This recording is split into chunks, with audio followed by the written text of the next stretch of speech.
स्वागत है आपका हमारे चैनल पर। और आज मैं रूस के इतिहास और रूस के इतिहास में एक महान व्यक्तित्व स्टालिन के बारे में चर्चा करूंगी। आज का हमारा यह जो टॉपिक है वह स्टालिन की गृह नीति, उसकी होम पॉलिसी पर आधारित रहेगा। क्योंकि हमने पिछले अध्याय में देखा है, जब रूस की क्रांति हमने पढ़ी, कि किस परिप्रेक्ष्य में रूस की क्रांति हो गई थी, कैसी स्थिति थी वहां की।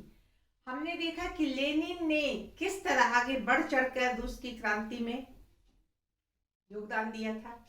और साथ ही साथ हमने उस समय स्टालिन को भी पढ़ा, जिसने रूस की क्रांति में लेनिन के साथ बढ़ चढ़कर काम किया और रूस को साम्यवादी देश, वहां साम्यवादी सरकार बनाई, साम्यवादी व्यवस्था वहां स्थापित की। और इस तरह लेनिन के द्वारा नई आर्थिक नीति भी वहां चलाई गई। ये जितने सारे काम थे, ये सब रूस के हित के लिए और रूस को उन्नत बनाने के लिए किए जा रहे थे। क्योंकि रूस की स्थिति अब तक बहुत खराब थी, जबकि रूस 20वीं सदी में काफी आगे तक आ गया था, पूरा विश्व। लेकिन अभी भी रूस जो एक यूरोपीय देश था, उसकी स्थिति बहुत खराब थी।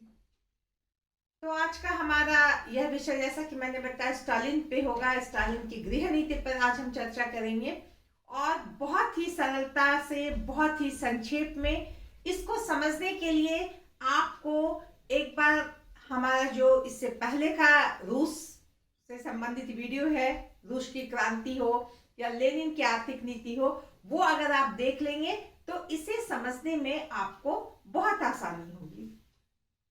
तो शुरू करें हम। स्टालिन, इनका जन्म 1879 में हुआ था। इनके पिता चाहते थे कि ये पादरी बने, लेकिन ये शुरू से ही क्रांतिकारी विचारों के थे, जिसका परिणाम यह हुआ कि वह भविष्य में लेनिन के साथ मिल गए। और लेनिन के साथ मिल करके उन्होंने कदम से कदम मिलाकर काम किया। रूस की क्रांति में इनका बहुत बड़ा योगदान था। बाद में जब रूस की क्रांति हो गई, रूस में साम्यवादी सरकार की स्थापना हो गई, तो इनको भी महत्वपूर्ण स्थान पर रखा गया लेनिन के द्वारा। लेकिन लेनिन की मृत्यु के बाद हम देखते हैं कि वहां की साम्यवादी व्यवस्था में थोड़ा परिवर्तन आ गया, क्योंकि अब स्टालिन ने देश की बागडोर संभाल ली थी। 21 जनवरी 1924 में लेनिन की मृत्यु होने के बाद हम देखते हैं कि दो मुख्य व्यक्ति थे जो लेनिन के बहुत करीब थे। वो थे ट्रॉट्स्की और एक स्टालिन। दोनों ने रूस में साम्यवादी सरकार के गठन के लिए, साम्यवादी व्यवस्था के लिए पुरजोर कोशिश की थी। लेकिन लेनिन की मृत्यु के बाद हम क्या देखते हैं, इन दोनों में एक मतभेद उत्पन्न हो गया। क्यों? क्योंकि दोनों की विचारधाराएं एक होकर भी एक नहीं थी। दोनों साम्यवाद के समर्थक थे, लेकिन ट्रॉट्स्की का कहना था कि साम्यवाद को पूरे विश्व में लागू करना है।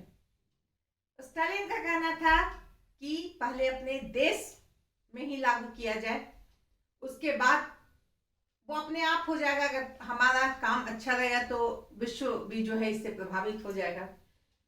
लेकिन ट्रॉट्स्की इसके विरुद्ध थे। इसके अलावा हम क्या देखते हैं, देश को उन्नत बनाने के लिए जो विचार स्टालिन के पास था कि देश को पूंजीवादी बनाना पड़ेगा, देश को समृद्ध बनाना पड़ेगा, और ट्रॉट्स्की का कहना था, या ट्रॉट्स्की जो थे वो पूंजीवाद के बिल्कुल विरोधी थे। परिणाम स्वरूप दोनों में ये मतभेद चलता रहा। 1924 से लेकर के 1929 तक इनके बीच मतभेद शुरू हुआ, बढ़ता गया। अंततः क्योंकि ट्रॉट्स्की भी अच्छे पद पे वहां पे थे, साम्यवादी सरकार में उनका भी महत्व था, लेकिन स्टालिन ने देखा कि ये हमारे मार्ग में बाधा है, उसे बहुत अलग अलग उस पे आरोप लगा करके उसे वहां से निकाल दिया और कहें तो अंततः उसे बाध्य कर दिया देश छोड़ने के लिए और वह देश छोड़ के चला गया। अब स्टालिन अपने अनुसार रूस का निर्माण करने में लग गया और रूस को एक आधुनिक और उन्नत देश बनाने में सफल हुआ, जो उसकी इच्छा थी। एक बार उन्होंने कहा था, 1929 में उन्होंने कहा था स्टालिन ने कि हमारा देश 50 या 100 साल पीछे है विश्व के अन्य देशों से और हमें 10 सालों में इसे सही जगह पे लाना है। अगर हम ऐसा नहीं कर पाए तो अन्य देश द्वारा हम कुचले जाएंगे, हम मतलब रूस कुचले जाएंगे। तो इस तरह उन्होंने देख लिया था कि हमारा देश समय के अनुसार नहीं है, इसे समय के अनुसार करने के लिए हमें कुछ करना पड़ेगा। और उन्होंने जो एक बनाया था, एक खाका जो तैयार किया था देश के विकास के लिए और अपने देश को विश्व स्तर पर जगह बनाने के लिए, वह उसने किया। कैसे किया, चलिए जाने। सबसे पहले आर्थिक सुधार, क्योंकि हम जानते हैं कि किसी भी देश को समृद्ध होने में, मजबूत होने में, अन्य देशों के बीच अपना एक जगह बनाने में उसकी आर्थिक स्थिति का बहुत महत्व रहता है। वह कितना मजबूत देश है, उसकी संपत्ति कितनी है, उसके पास कितना उत्पादन है, कृषि कैसा है, व्यापार कैसा है, उसका उद्योग धंधे उसके कैसे हैं, ये सारी बातें ऐसी है जो हमें बताती है कि उस देश का आर्थिक स्तर कैसा होगा। इसी तहत उन्होंने सबसे पहला काम किया कि आर्थिक क्षेत्र में सुधार करना शुरू किया, क्योंकि हम जानते हैं कि 1917 जिस समय युद्ध हो रहा था, प्रथम विश्व युद्ध, उस समय रूस लौट करके आया था युद्ध छोड़ करके लेनिन के द्वारा, जो लेनिन की कूटनीति थी। तो उस समय तक हम देखते हैं कि रूस की स्थिति बहुत खराब थी, युद्ध में भी रूस की स्थिति बहुत खराब थी। बरसों से रूस में जो जातशाही था वह इतना चौपट कर दिया था देश का हर आर्थिक क्षेत्र कि हर जगह त्राहिमाम वाली स्थिति थी। ऐसे में अभी तक बहुत ज्यादा सुधार नहीं हुआ था। ये अलग बात है कि लेनिन ने जो सुधार किया था उसके अनुसार हमने पिछले क्लास में देखा कि उसने क्या किया था, सारी जमीनें, जमींदारों की जमीनें ले ली थी, पूंजीपतियों के सारे फैक्ट्री कारखाने ले लिए थे। इसके कारण हम देखते हैं कि ये भी एक सफल व्यवस्था नहीं थी, बहुत अधिक विद्रोह, बहुत अधिक विरोध होने लगे, जिसके कारण हम देखते हैं, हम जानते हैं कि जितने लोग बोल्शेविक क्रांति में नहीं मरे, वहां एक भी खून नहीं बहा, रक्तहीन क्रांति हो गया। क्रांति के बाद हम देखते हैं उतना ही खून बहा, क्योंकि लोग उस व्यवस्था से असंतुष्ट थे। स्वाभाविक है, अगर आपकी जमीन एकड़ों एकड़ जमीन सरकार ले लेगी और बोलेगी कि एक किसान अब इसमें काम करेगा और सबको बराबर बांट दिया जाएगा, कारखाने ले लिए जाएंगे, मजदूरों को दे दिए जाएंगे, तो ये व्यवस्था तो बिल्कुल उचित नहीं थी। एकदम से उटपटांग व्यवस्था, मजदूर कारखाने क्या चलाए, वो मैनेजमेंट क्या संभाल पाए। तो जो स्थिति में सुधार होनी चाहिए थी वह सुधार नहीं हुआ, बल्कि उल्टा ही होने लगा। ऐसे में स्टालिन ने इस बात को समझा और फिर उसमें सुधार किया। अब उसने क्या किया, बहुत दिमाग लगाया और 1925 में एक योजना आयोग की नियुक्ति की, एक योजना आयोग बनाया जिसके तहत विशेषज्ञों को बैठा करके एक ऐसा खाका तैयार किया गया जिससे देश की आर्थिक स्थिति में सुधार आए। और इसके तहत हम देखते हैं कि रूस में पंचवर्षीय योजना शुरू हुई। पंचवर्षीय मतलब 5 सालों की योजना एक बार बना लिया गया। 5 सालों की योजना की इन 5 सालों में हमें क्या करना है। तो हम देखते हैं कि पहला पंचवर्षीय योजना 1929 से शुरू हुआ और 1934 तक गया। इन 5 सालों में जो टारगेट रखा गया वो क्या था? कृषि के साथ उद्योग धंधे को विकसित करना है, साथ ही साथ कृषि का भी विकास करना है। उद्योग धंधे को विकसित करना है का तात्पर्य है कि नए नए कारखानों को लगाना है। उन कारखानों के लगने से उत्पादन में वृद्धि होगी। साथ ही साथ ऐसे भी कारखाने स्थापित करने हैं जो कृषि क्षेत्र के लिए भी काम की चीज हो। कृषि में भी बहुत सारे उपकरण हैं, बहुत सारे ऐसे उत्पादन हैं जो कारखानों के द्वारा आसानी से, सुलभता से और कम से कम लागत में वह उपलब्ध हो सकते थे किसानों को, मजदूरों को। वो उसकी व्यवस्था की गई। हम ये देखते हैं कि इस्पात के कारखाने लगाए क्योंकि इस्पात बहुत ही महत्वपूर्ण है देश के लिए। हर बात में हमें लौह इस्पात की आवश्यकता होती है, हम सभी जानते हैं।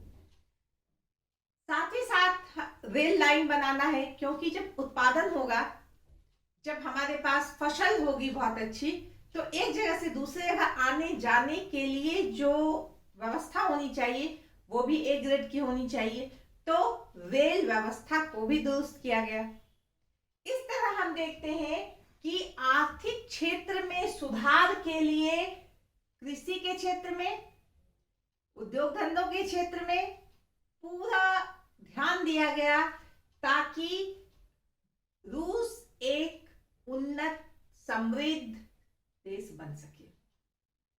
इसके अलावा हम देखते हैं कि जैसा कि मैंने बताया कि औद्योगिक कारखाने बहुत सारे बने, जल विद्युत की भी व्यवस्था की गई, बांधों की व्यवस्था की गई। सिंचाई के लिए बांध बनेंगे तभी कृषि अच्छी होगी।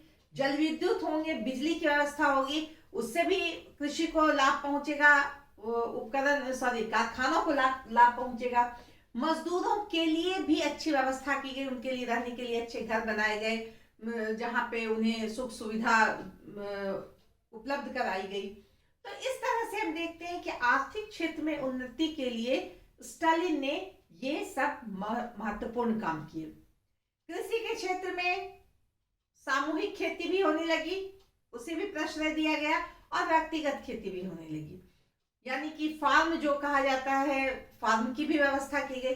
तो इस तरह से हर क्षेत्र को जहां से आर्थिक व्यवस्था उन्नत हो सकती थी उसका प्रावधान किया गया।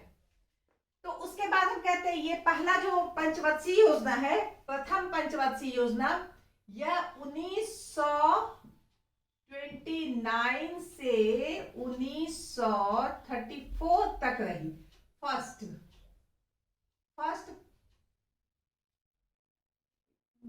पंचवर्षीय योजना। और दूसरी पंचवर्षीय योजना जो बनी वह 34 के बाद 5 साल तक बनी। इसमें भी अलग व्यवस्था की गई। क्या कहा गया इसमें कि श्रम कम लगे, उत्पादन अधिक हो, ऐसी व्यवस्था की गई।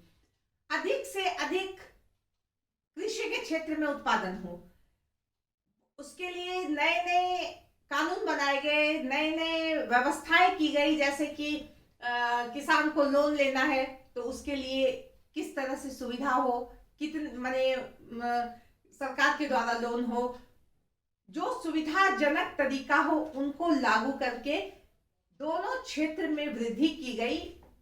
1934 के बाद हम देखते हैं कि पुनः सेकेंड वर्ल्ड वॉर का ग्राउंड बनने लगा था। जर्मनी तैयार हो रहा था युद्ध के लिए।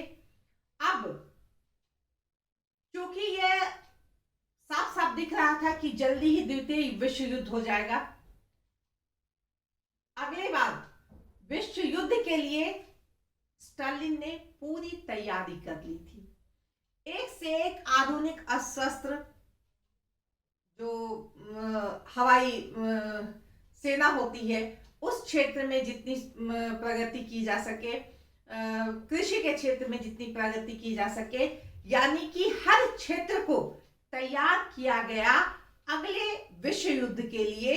और कहा जाए तो यह एक बहुत बड़ी दूरदर्शी योजना थी स्टालिन की, जो मैंने बिल्कुल साकार हुई। युद्ध हुआ और उसमें रूस ने पूरे दमखम के साथ रूस ने उसमें हिस्सा लिया और उस समय उसकी स्थिति भी बहुत अच्छी हो गई थी। तो इस तरह हम देखते हैं कि आर्थिक क्षेत्र में स्टालिन ने बहुत बड़ा सुधार किया और रूस को लेनिन के समय से और अच्छी स्थिति में ला दिया। अब हम बात करते हैं सांस्कृतिक सुधार। सांस्कृतिक सुधार के अंतर्गत हम देखते हैं कि बहुत ऐसे क्षेत्र थे, शिक्षा का क्षेत्र हो, भाषा का क्षेत्र हो, महिलाओं का क्षेत्र हो, इन क्षेत्रों में भी कुछ कमियां थी। हमने देखा है नई शिक्षा नीति के तहत शिक्षा का प्रसार किया गया था। मुफ्त शिक्षा की व्यवस्था की गई थी। बच्चों को 16 साल तक के लिए मुफ्त शिक्षा दी जाएगी। स्कूल कॉलेज जो है वो दिए गए मुफ्त में सरकार की तरफ से। इस समय स्टालिन के समय इस व्यवस्था को और भी सुधारने की कोशिश की और भी उससे अच्छा किया, क्योंकि पता था कि शिक्षा में सुधार अति आवश्यक है। इससे पहले हम देखते हैं क्रांति के पहले हम देखते हैं कि शिक्षा व्यवस्था पूरी तरह से चौपट थी। अब लेनिन के द्वारा पटरी पर तो आ गई थी, लेकिन अब इसको और गति देने के लिए स्टालिन ने जो काम किया वह बहुत ही महत्वपूर्ण था। उच्च शिक्षा के लिए लोगों को प्रोत्साहित किया, तरह तरह के शोध के लिए प्रयोगशालाएं बनी, तरह तरह के शोध के लिए जो सुविधा हो सकती थी छात्रों को वो दी गई। ये सारी बातें ऐसी थी जिससे इसका कल्याण शिक्षा के क्षेत्र में एक बहुत बड़ी क्रांति थी कहा जाए तो। अब हम बात करेंगे महिलाओं की स्थिति में सुधार। महिलाओं की स्थिति में सुधार की कोशिश की गई थी, लेकिन अब और भी आगे बढ़ाया गया, समान अधिकार दिए गए, नौकरी में इनको बराबर का अधिकार दिया गया। इस तरह से महिलाओं की स्थिति में भी सुधार हुआ। साथ ही साथ हम देखते हैं कि रूसी भाषा को महत्व दिया गया। रूसी भाषा के साथ साथ देखते हैं क्षेत्रीय भाषाओं को, प्रांतीय भाषाओं को महत्व दिया गया। यहाँ तक कि प्रांत की भाषाओं के आधार पर राज्यों का पुनर्गठन किया गया। यह भी एक बहुत बड़ी बात थी। मनोरंजन के लिए भी उन्होंने काम किया, क्योंकि उन्हें पता था कि लोग काम करके आते हैं, थक करके आते हैं, कृषि के क्षेत्र से थक के आए, चाहे वो उद्योग धंधों के क्षेत्र से थक के आए, तो मानसिक रूप से अपने आप को थोड़ा फ्री करने के लिए मनोरंजन की भी आवश्यकता होती है। और इस उद्देश्य से उन्होंने बहुत नाटकशाला उन्होंने बनवाई, जहां नाटक होता था, थिएटर बनवाया। तो यह एक सांस्कृतिक सुधार था जो एक समाज के लिए, जो मनुष्य के लिए जरूरी है।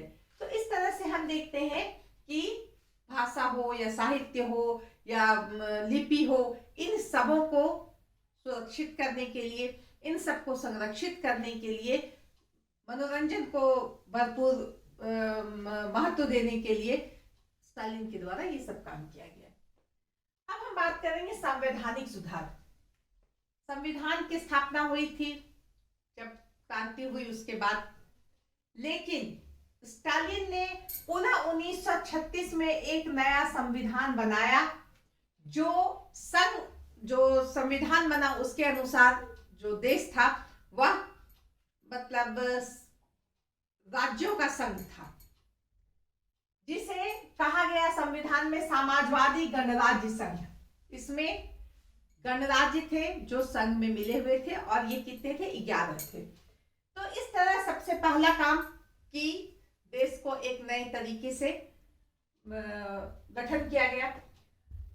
सबसे माने सर्वोच्च शक्ति जो थी, सबसे ऊपर की शक्ति थी, वो थी सुप्रीम काउंसिल। और सुप्रीम काउंसिल का एक भाग, एक कार्यकारिणी जो थी वो थी प्रेसिडियम, वो महत्वपूर्ण अहम भूमिका निभाती थी। संसद दो भागों में बटा हुआ था, संसद दो भागों में था, एक संघीय परिषद कहलाता था और एक राष्ट्रीयताओं की परिषद। संघीय परिषद में कौन थे?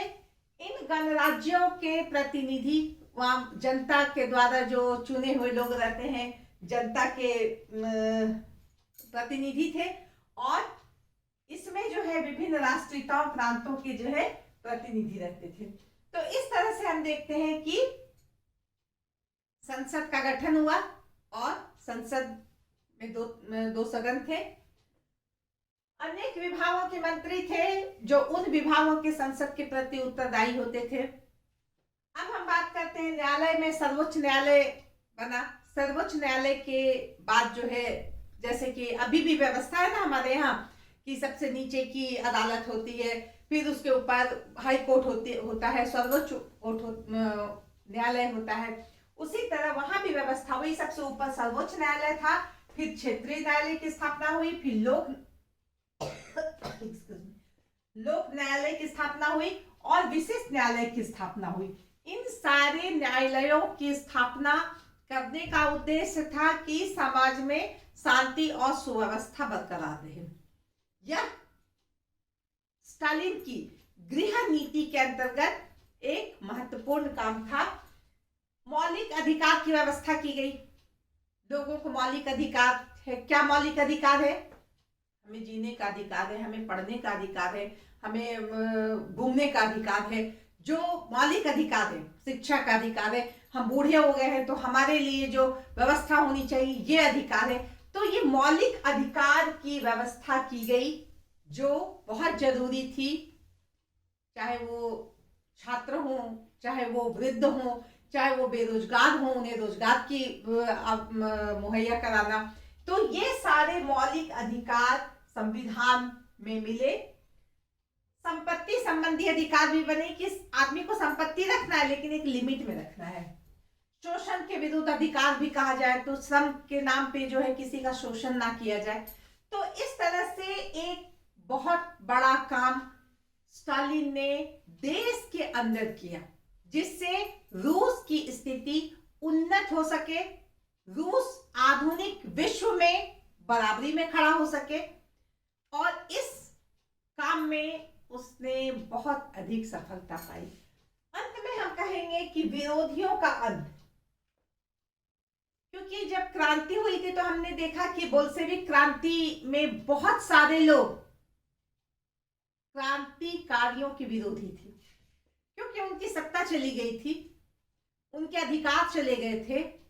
स्वाभाविक सी बात है कि जाट परिवार हो या चर्च परिवार हो या विशेषाधिकार प्राप्त परिवार हो, लोग हो, उन लोग को ये व्यवस्था बिल्कुल पसंद नहीं थी। इसके लिए वो आए दिन तरह तरह के षड्यंत्र, तरह तरह के कुचक्र चलते रहते थे। ऐसे में इनका अंत करना भी एक बहुत महत्वपूर्ण काम था और स्टालिन ने वो किया। कैसे किया? जैसे भी हो विरोधियों का अंत करके, क्योंकि जब विरोधियों का अंत किया जाएगा तभी हम लोग सारा काम स्मूथली कर सकते हैं। तो इस तरह से हम देखते हैं कि स्टालिन ने 1928 के बाद कहा जाए तो, क्योंकि 24 में तो लेनिन की मृत्यु हुई, उसके बाद भी कुछ दिनों के बाद 2-4 साल के बाद स्टालिन मैदान में आए और उन्होंने रूस की गृह नीति, होम पॉलिसी को कुछ इस तरह से संवारा कि रूस एक समृद्ध और उन्नत राष्ट्र बन गया। जैसा कि उन्होंने कहा था कि हमें ऐसा काम करना है कि 10 साल के अंदर रूस जो है एकदम से अगड़े माने आगे की लाइन में खड़ी है। तो इस तरह स्टालिन की गृह नीति को हम जान सकते हैं। इसके साथ ही हम यह चैप्टर यहाँ समाप्त करते हैं। धन्यवाद।